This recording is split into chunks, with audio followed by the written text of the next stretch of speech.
Right. So it seems really obvious, because you're doing a design degree of one form or another, that someone would talk to you about what design actually is. But sometimes it gets a bit lost in communication, and it becomes kind of assumed knowledge that we assume you know what design means, because to many designers it seems self-evident what design is, but design is very complex.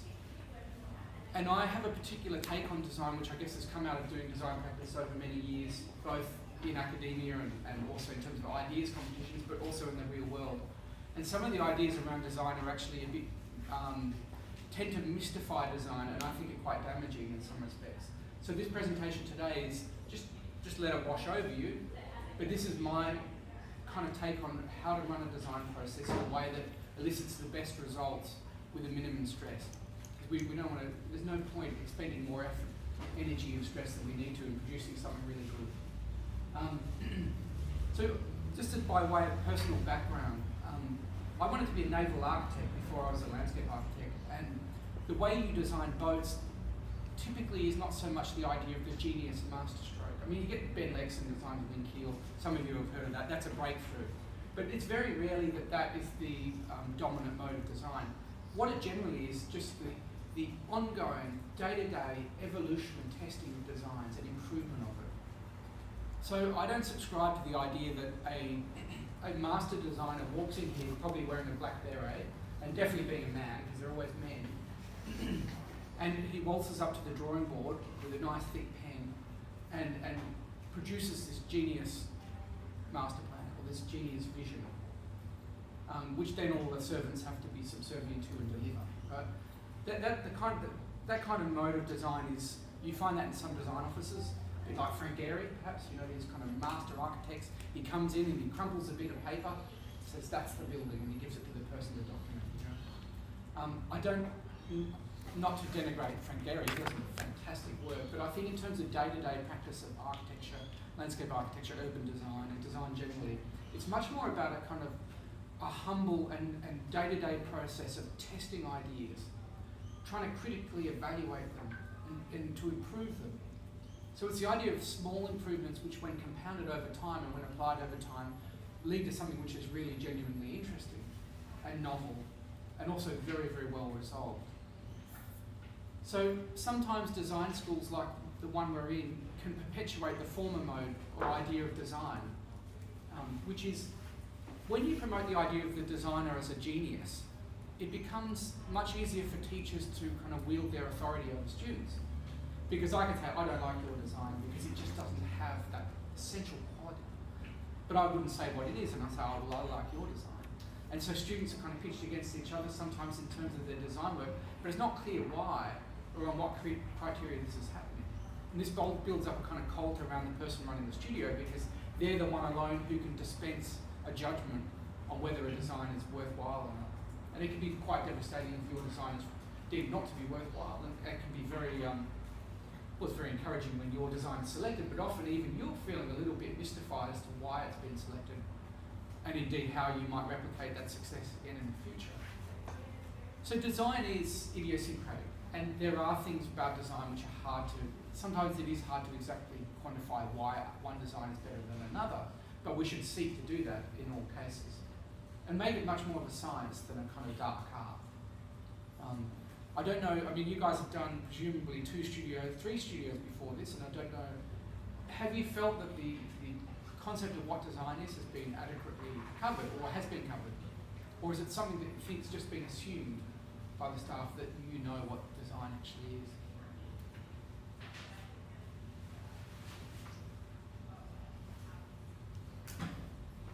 I suppose me coming into... Just yell, so.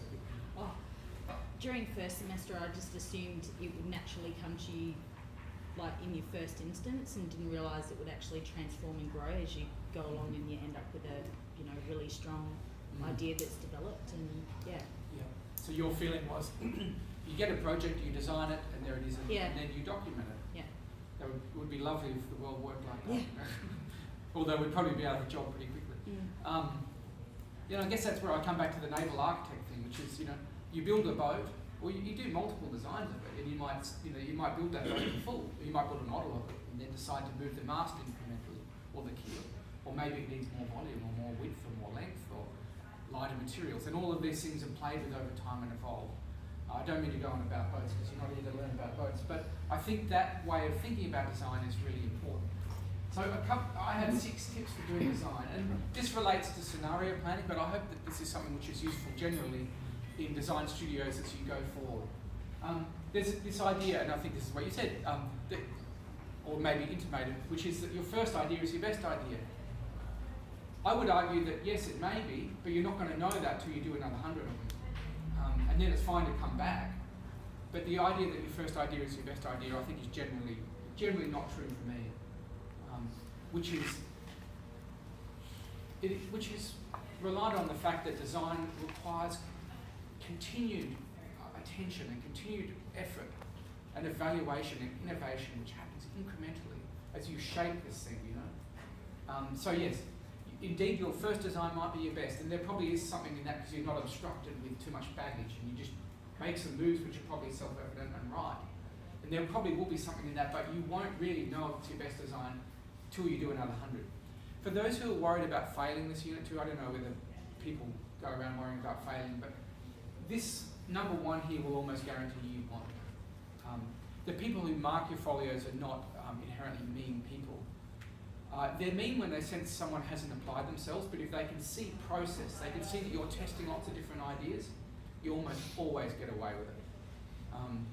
So feel that producing process, producing options, and taking the time to scan and document those drawings is really important, because that is your safeguard against failure.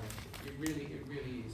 It also means if you're hanging, and I hope it's more like this, you're hovering between 81 and 79, that when the reviewers look at your process booklet, which is also listed in the brief, and they see that you've done the hard yards on it, they will give you the extra 2% and you will get 81 and not 79. So really key. You can't do too many options. The other one is you have to, the problem with design is you require a couple of different facets to your personality. Okay. You need to be courageous enough and you need to be confident enough that you can think you can do it and that you trust yourself to produce multiple options, right? So you need enough confidence to actually do design. If you don't have confidence at all, you can't do it because you just end up looking at the blank sheet of paper and you get paralyzed.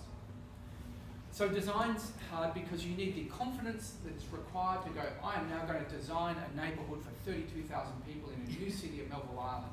And frankly, all I've ever designed was my mum's back garden while I did something, you know.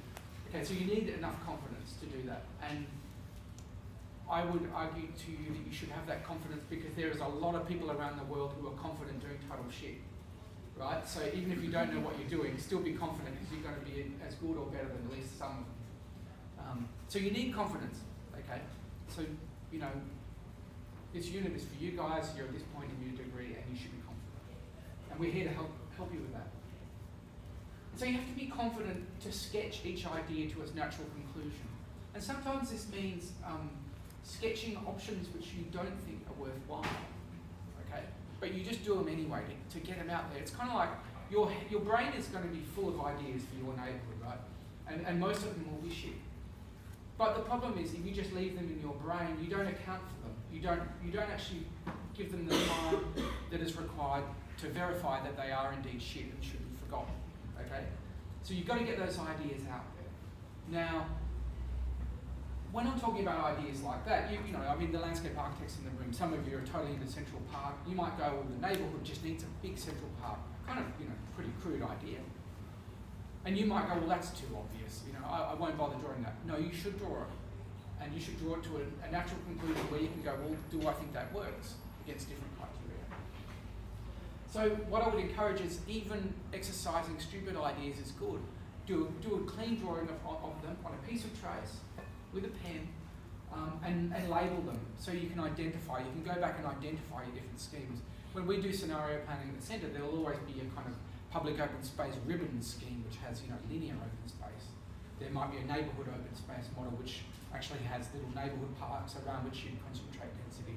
There will always be a standard number of a number of standard sort of scenarios you just run, and you label them and draw them clearly so you feel like you've got them out there. Now you need to develop a framework by which you can assess your various options, and it should be clear.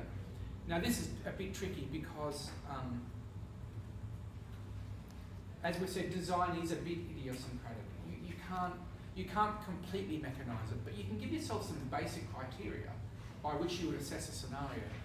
There's a number in the brief, which we'll talk about later on, but they are things like, there's some very basic things like, and we'll teach you how to do this.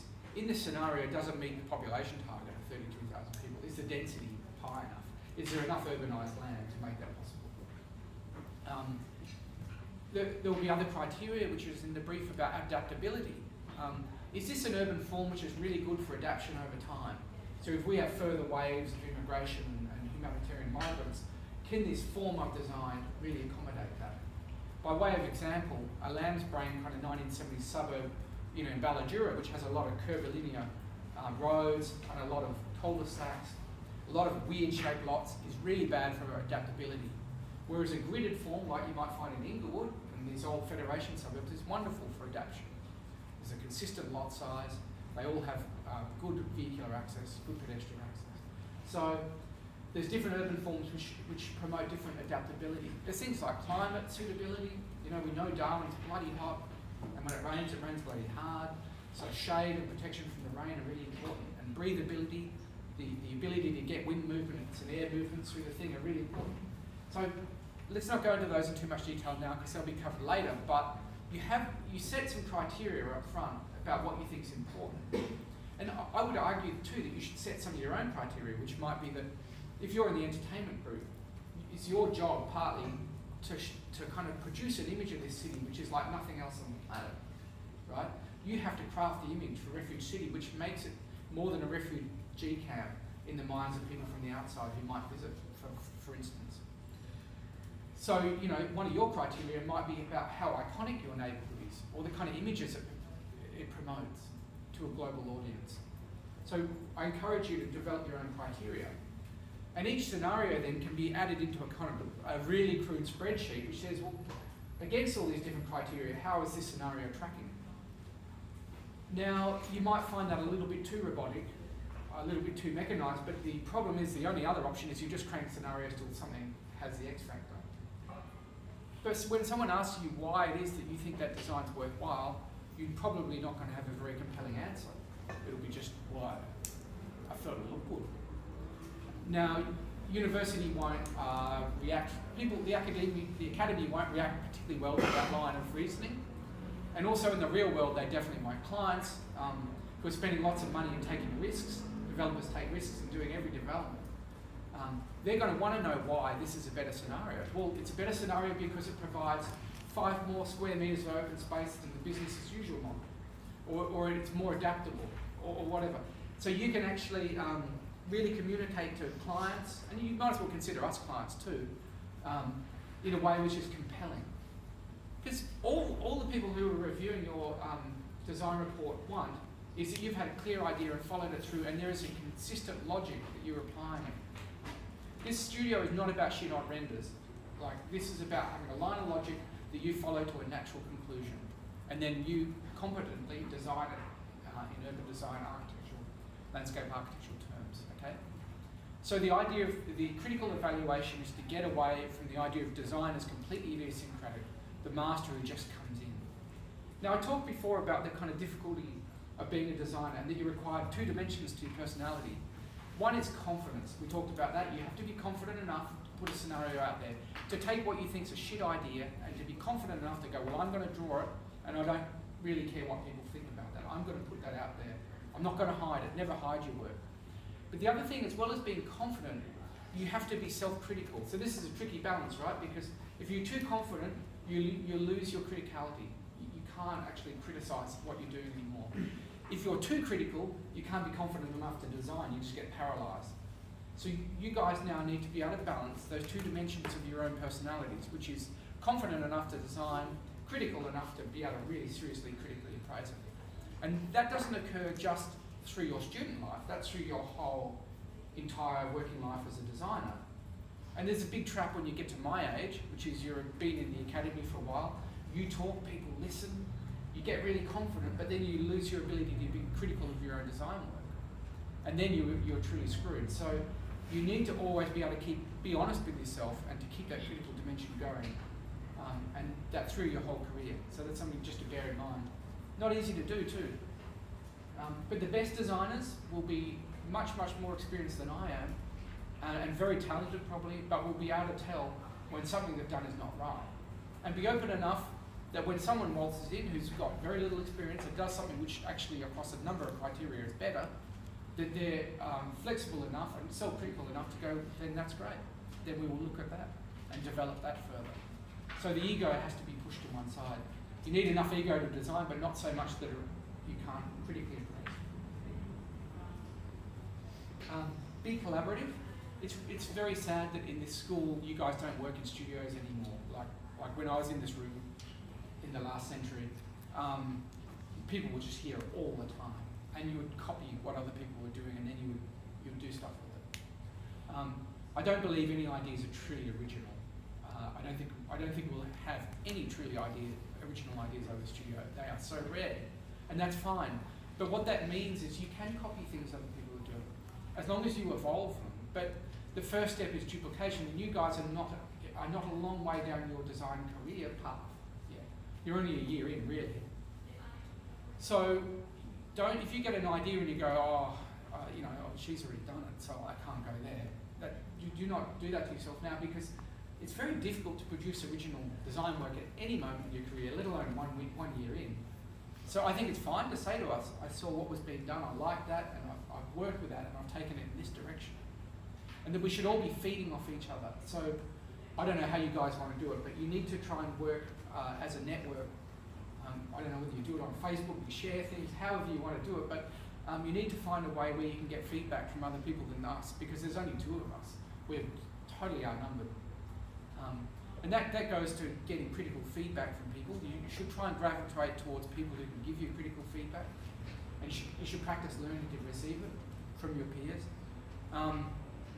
But it's also just about the pragmatic things. There's a lot of pragmatic things of just how do I scale a section, or geez, Ryan has given me the shits because I can't do this one thing. You need to build those networks by which you can get the support from each other. It's a shame you don't have the studio environment. I suspect you could still work in here at night. So I would say to you, if it makes you happier, bring a couch in, bring a fridge in, bring a drawing board in, and do make it your home. Because I suspect no one will be in this room at night. Music's important. Bring a stereo in, you guys will be off into the corporate world in no time. Like, this is your chance to work in a true collaborative studio environment, and it can be really fun. As opposed to festering away in your bedroom at home with some tiny laptop in isolation, which is, I think, unless you're really well suited to that kind of life, it's really not fun. Okay, so develop a framework. I'm wandering around a bit here. In a rut, just draw and draw and draw. Sometimes your hands know more than your brain does, and you should give your hands some credence and just draw. So if you get stuck and you feel like you're paralysed in design, just pick up a pen and just start drawing something that's even totally ridiculous. You need to just let yourself be free. Sometimes the hand knows more than the brain does. Be collaborative, share ideas so you can get feedback from others, and know when to be hypercritical. So I talked about the 2 dimensions to a successful designer's brain. One of them, you've got to start with lots of confidence and not too much criticism. As you move through the design project, the 2 meet in the middle and start to balance out. And by the end, it's mostly being critical. You're really resolving this thing down to a fine level of detail. That means you need more criticality rather than just being confident of huge ideas. So we'll try and help you through the process in terms of when you need to ramp up the criticality and when you need to ramp up just being confident and allowing yourself to be free. Anyway, so all of this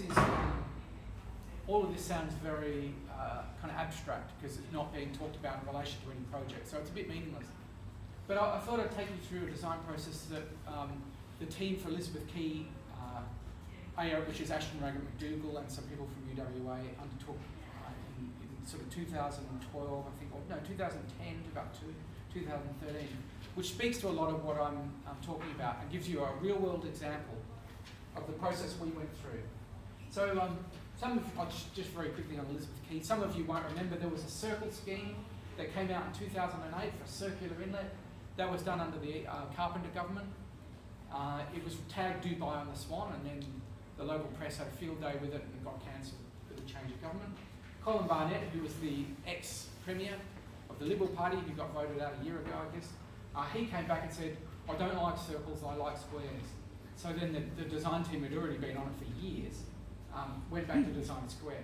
So this is a highly abridged process because there's years and years of design work which occurred before this, but this is where I got involved and it's kind of a natural point.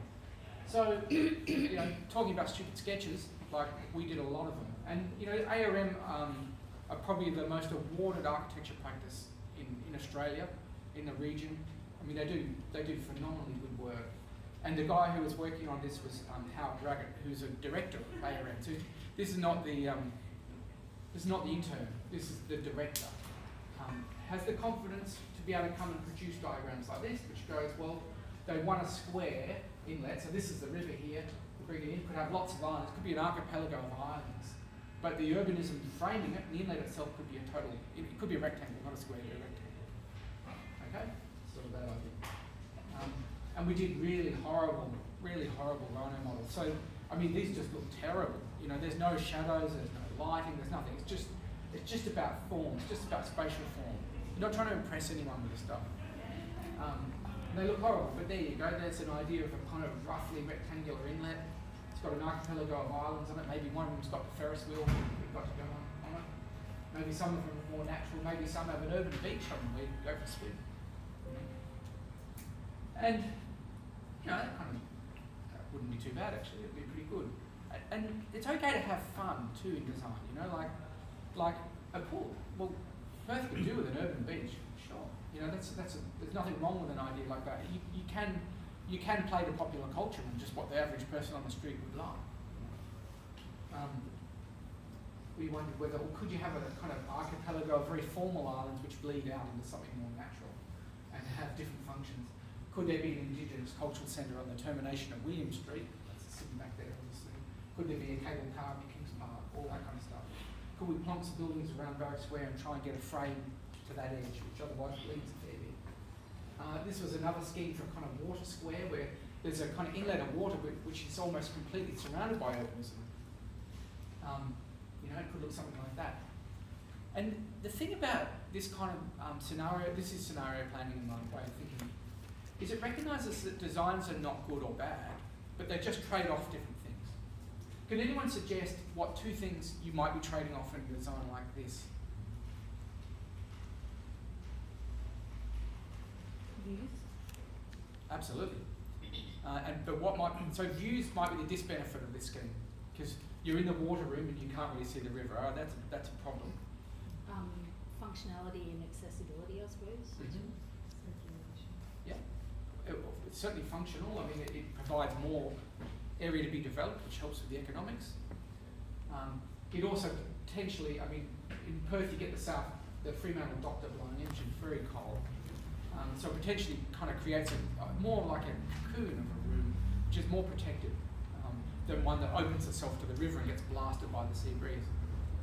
So in the scenarios you do, you should recognise that design is not right or wrong, it's a trade-off. And here you're trading off views with protection from the wind. Did you do maps? So did you benchmarking as well, comparing sort of all other marinas and bays and all that as well? We did a whole series of case studies which kind of set a base level of knowledge, which is important because otherwise you're going into an area where you don't have the qualifications in a way, you know. ARM also worked on Melbourne Docklands, so they had some experience through that too, which, you know, it's a real life case study, but that's a good point. Other schemes were, well, okay, if that previous scheme blocked all the views, and people are going to, you know, they'll go apeshit about that because it's about seeing the river, well, why don't you open it right up and not even really put any buildings down the western side, just have a big jetty and a big natural island, you know, which might be a swan breeding sanctuary, you know. So it doesn't become that urban. And it's much more like, you know, it really works well as a marina. It's a great walk as a tourist out along this big finger jetty into the middle of Perth water. Okay? That's good. Got some benefits, great for views, but you've lost a lot of your developable area. So you lost a lot of money. And it's harder to make that development stack up then because you can't flog off so much real estate. But nonetheless, you should always, you know, You should always model it and know what you're dealing with, so you can then discount it with authority. You could say with authority that that's not a good idea for these reasons. So the reason for doing the renders is just to get the idea out there so that it can be critically appraised. And when you work like this, it's really freeing because you're not... often when as a designer, your identity gets attached to your design work, which is, if you do a shit design, you feel bad about yourself. If you do a good design, you feel good about yourself. It doesn't work like that with this, to the same degree. You're actually just testing ideas, so it doesn't kind of matter if it's a crap idea. It's just trading off certain things. Well, it's not personal. There's not so much of the personal in it. There's not so much emotion in it. And that'll save you a bucket load of stress, because that doesn't help. I never liked this one. This was it's like a big poo. And a very tight urban frame. But there's some ideas here which you might recognise from... Has anyone been to Elizabeth Quay? I know you guys don't get out much. So you can do a promenade walk which takes you the right way around. So you can do a circuitous walk. Okay, that's good. So in this scheme there was something there that ended up getting built. Even though the scheme itself looked a bit wonky, a bit funny, you know. I would label these. There are some labels on these, but it's good to give them, even if it's a funny name, just so you can remember, they're legible to you, so you remember each different scenario. And there we did a design of what that could look like. There could be different kiosks on the island. Maybe there's a restaurant, maybe there's a bar, maybe there's a nightclub, maybe there's an indoor pool, maybe there's an Indigenous cultural centre. And playing with the urban form around it still. Different heights. You know, we talked about trade-offs, you know. The sun tracks along the northern edge of the sky in winter. So having buildings along the northern edge of this thing just throw big shadows. And when you've got the wind blowing from the south and big shadows, it's cold and it's not very pleasant. So, you know, this is also investigating trade-offs of how tall should those buildings to the north be, so that we get enough developable area, but we don't overshadow the public domain so much that it's just not nice to be in. More trade-offs. It's not personal. It's just, you know, how should you calibrate this thing? All right. Well, look, there's a lot of water already around. You know, maybe we should just keep a big park. People seem to like this Leonard, which was the park there previously. Maybe we should keep that. And make a really world-class park. And if people want to get water, they just walk to the edge of it. You know? This was a funny looking one. Big tongue, which was a park tongue, I think. Yep, park tongue. Looks pretty weird, really. But okay, it's an idea. No one lost any sleep over that. Or what about a big island and have the cable car to Kings Park from a big island in the middle of the Swan River and do a park back here, you know? What a wonderful tourist thing, you know? So people go to the Perth Premier Park, Kings Park, get a cable car down here, go to the island, go for a swim in the urban pool, go to the Indigenous Cultural Centre, hop over on the bridge, back to this, you know, world-class urban park here on the foreshore. Okay, would have been pretty good. But it's trading things off. Can someone think what this one might be trading off? Budget? Yep. People get pretty upset when you start filling the river into. So you know, obviously this traded off community acceptability. You'd have this would be a hard sell. And that's where the ferry comes from, isn't it? So that would might have been an issue. Yeah. You'd have to dredge new ferry channels, which is you know, all costs money. That money's got to come from somewhere. Other schemes, it just goes on and on. So then you go, well, maybe the idea of a big park's a bit crap. So you could do a park in the background and then also you could have both. You could have a park to the north, which is the green 3-block thing there, and you can have a waterfront to the south. Perhaps it's the best of both worlds. Something for everyone. So we did a model of that. But it's it feels like a bit of a compromise, you know? It's like, it's two ideas sort of lodged in one scheme. But at least by drawing it and modelling it, you know that it doesn't really feel right. The economics would be difficult to make stand up, and perhaps it wouldn't really yield a really open waterfront because it's quite disconnected from the city. You've got to walk across this big green desert to get to it. You know? So connectivity is kind of compromised to some degree. You know, in 3D, you know, you guys don't need to work in 3D, but working in 3D is good because then there's no surprise when you take that plan scenario that you really like and project it into the third dimension and realise you don't like it anymore. At least when you work like this, you know straight up. But these were all hand sketches too. The problem of Riverside Drive, could you actually run a park over Riverside Drive, keep it where it is? There was a lot of hysterical commentary that if you cut Riverside Drive, the world would stop turning and Perth would be plunged into absolute traffic chaos. Of course, it never happened, but we looked at schemes where you could roll a park up over the road. Robert Stayer were also on the design team briefly, and they came in with a sort of diagonal scheme, which aimed to connect Barrack Square and the bell tower, the civic monument, back with the train station, which is just here and that. It was a bit awkward, a bit East Perthy for my liking, but you know, like, I had a kind of fairly intimate pedestrian scale, and I think probably would have been a nice place to go to. Probably wouldn't sort of put Perth on the map from the perspective of being iconic, but it would be nice, as East Perth is nice, and probably, you know, it would be denser than that. So, yeah, had something going on. Good from the southwesterly winds too, perhaps. You've already seen that one. And that was a big. That was fun. That would be good. That's a bit like the piers in England. If anyone's been to Brighton in England, big piers. Almost takes you all the way to South Perth. Yeah, what about a third sort of urban section in the middle? So cut it in half. Okay, well, you know, that's more developable area, but it kind of turns what is a generous expanse of water into something which is sort of a bit mean, gets a bit too narrow perhaps. Okay, so you could just do a long, thin kind of thing like that. Development economics not good, not easy building into the river like this day and age too. Back to that one, you've seen that one. Trying to fatten that one up a bit more. Some views of it. More drawings, getting a little bit more detail. More modelling. Chuck the park in there. That's, you know, that's really lost, that one, because the urbanism doesn't really frame anything. The open spaces are just a bit lost. They're not well contained by urbanism. And then it's just brutal. It's absolutely brutal. It just keeps going. It just keeps going for, you know, we did this kind of process over a period of 2.5 years, and it's just like, you just never settle. You're just always exploring, always doing new ideas, and it's, this way of working is hard graft, because you've got to put aside sometimes things which you quite like, and then just keep forcing yourself to produce new stuff, all right? So it's a bit like, it's more like, it's not a sprint, it's a marathon, sort of jogging experience. And you know, you need to be able to push through the pain barriers with it, because you do get the shit. You know, it's painful. Design it's hard work. You keep doing it and doing it, because it's painful sacrificing the ideas that you're attached to. They're like your children. You've got to sacrifice your children to come to something better. You know, and you've got to be ruthlessly self-critical as well as confident. So that's not easy to do. You know. It's not easy to do when you're young. It's not easy to do as you get older too. You know, but this is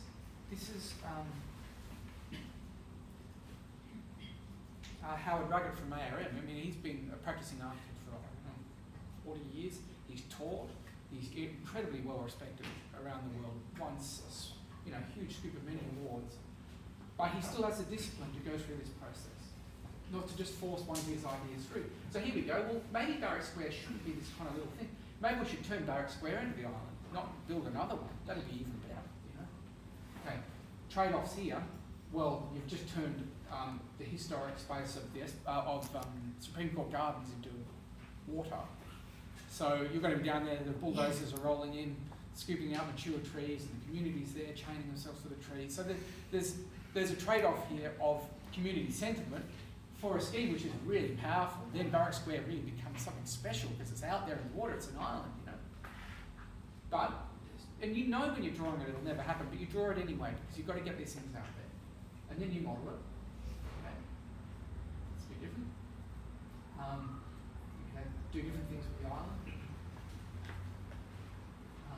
You could actually scoop out a circle and have a glowing circle of light. So, you know, there is some idea in here of how you put Perth on the map. You can imagine the view from Kings Park at night with this beautiful glowing ring of lights and a promenade which might follow it like that. You know? Now that would put Perth on the map. If you saw that on Google Earth, you'd know what city you're talking about. It would look good from Kings Park too.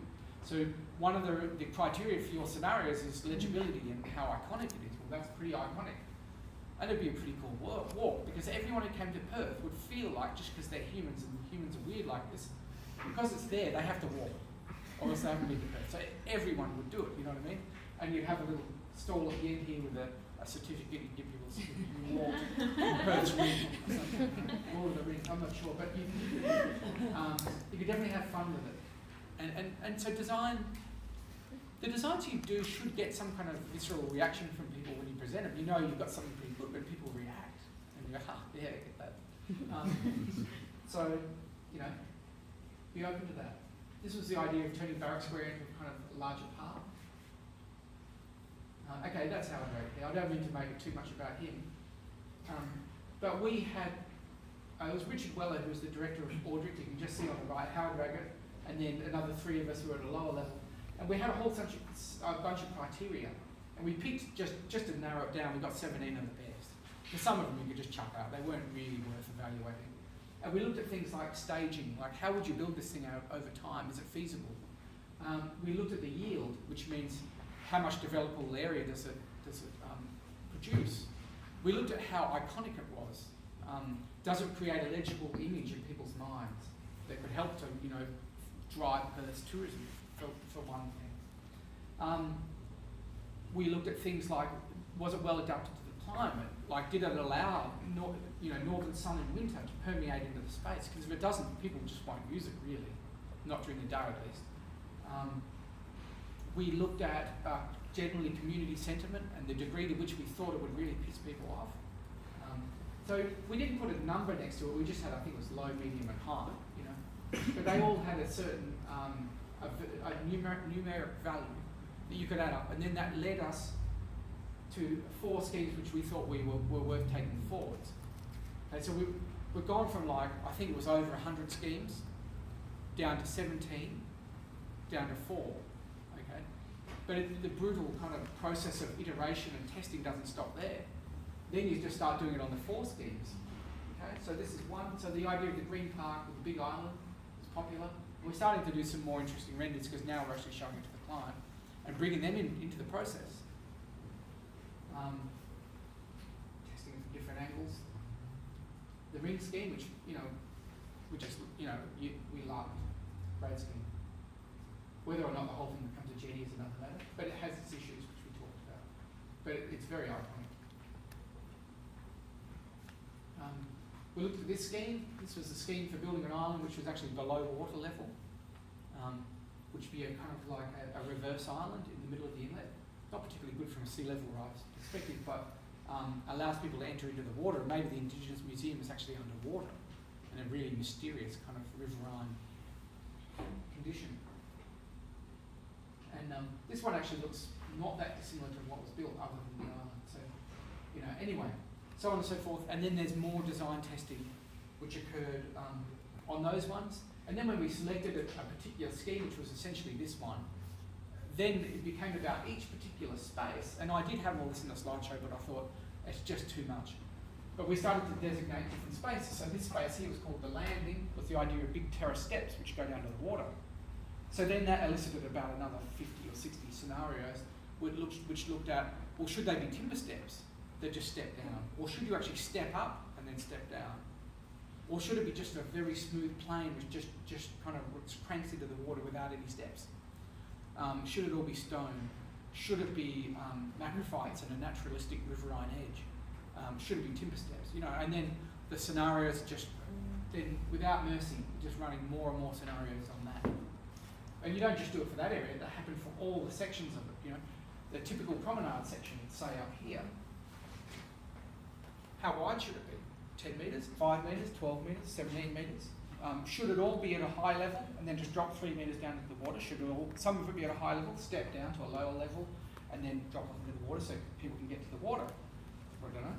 Again, the case studies are important, so you look at other precedents around the world, and you model each of them, and you try and assess whether that's delivering the things that you want it to deliver. With one of the things about building a waterfront, is that people want to get near the water. I mean, it'd be ridiculous not to do that. So we ended up with promenades which are at a higher level, which is required for sea level rise, but also have a lower level where people can get down to the water. So that became key, and we knew it was important because that was one of our criteria, giving people access to the water. So it's brutal anyway, and then that rolled on for another few years, and then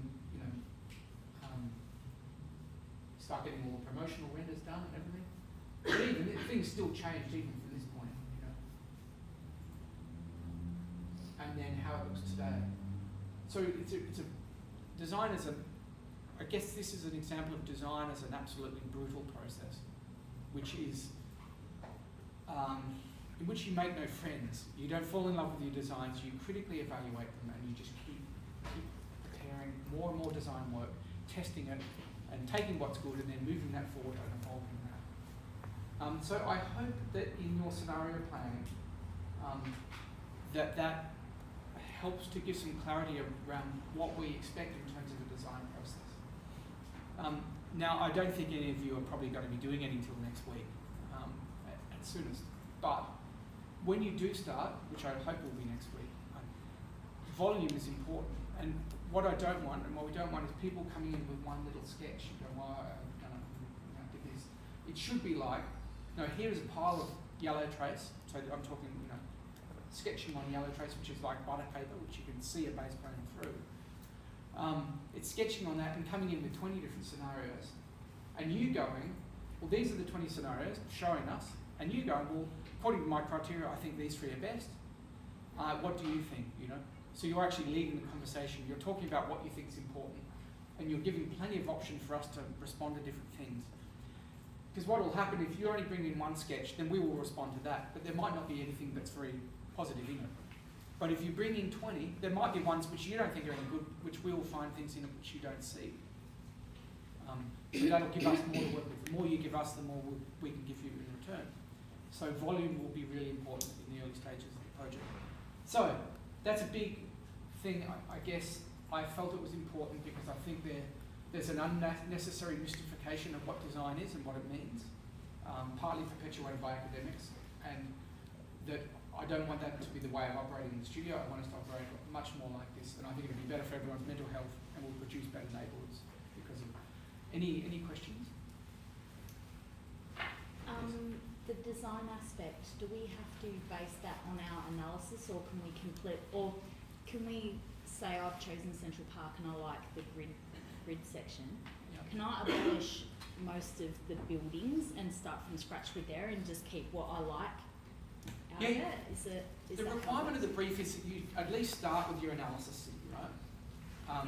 Now, some people will take the analysis city and keep the actual urban DNA of it, but just morph things a bit. Yep. And it might still be vaguely recognisable at the end.